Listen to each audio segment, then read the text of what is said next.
Ever wondered which ancient gods and goddesses really knew how to throw a divine party? Today, we dive into the darker, more indulgent side of mythology.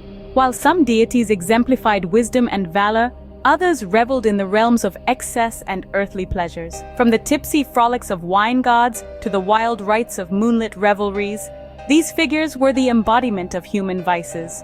We're counting down from those who dabbled in debauchery to those who turned it into an art form. Starting off our list at number 10 is none other than the god of wine and ecstasy. At number 10, Bacchus, the Roman god of wine, not only inspired but insisted on wild celebrations.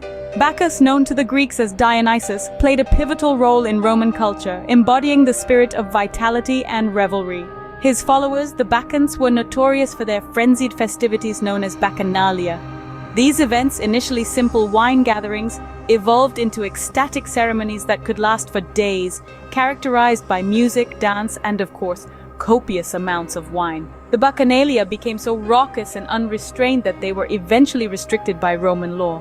Transitioning from the vineyards of Rome to the vibrant cultures of ancient Mexico, we encounter Xochipilli.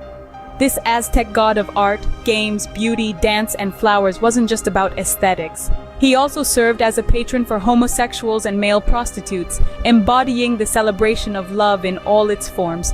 His festivals were colorful, infused with artistic expressions and dances that celebrated both the beauty and complexity of human desires. While Bacchus and Xochipilli celebrated life, our next gods embraced the wild in more ferocious ways. Moving on, Cybele and Sekhmet bring the fierce energy to our list. Cybele, the Phrygian mother goddess, was revered not just for her nurturing aspects, but also for her untamed, wild nature. Imagine the tumultuous energy of thunderstorms and untamed forests. That was Cybele.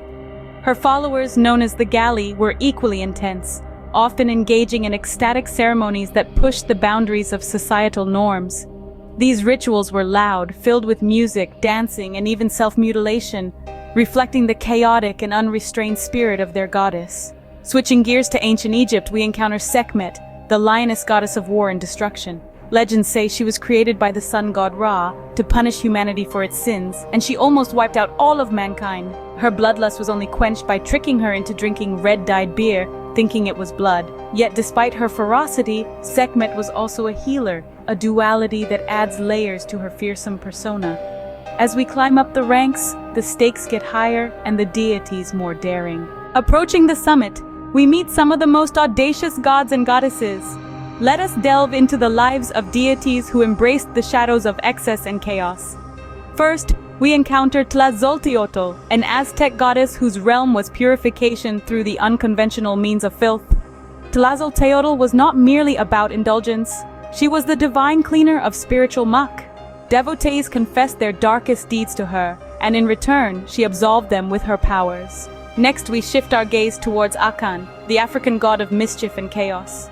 Akan didn't just play pranks, he stirred the pot of societal norms and expectations. His antics were lessons in disguise, teaching through disruption and inviting people to view life from a different perspective. Venturing further, we meet Yiti, a lesser-known god associated with excess. In tales whispered through the ages, Yiti exemplifies the intoxicating allure of going beyond limits, representing the seductive pull of overindulgence that can lead even the wisest astray. At the peak of our journey stands Comus, the embodiment of revelry and nocturnal excess. This god didn't just enjoy a good party, he was the party. Comus personified the spirit of unbridled joy and the dark allure of nights filled with wild abandon. His followers, masked and merry, danced under moonlit skies, celebrating the freedom that comes with darkness. These deities show us that gods weren't just about order and virtue, but also represented the chaotic, indulgent sides of life, reminding us that mythology is as varied as human nature itself.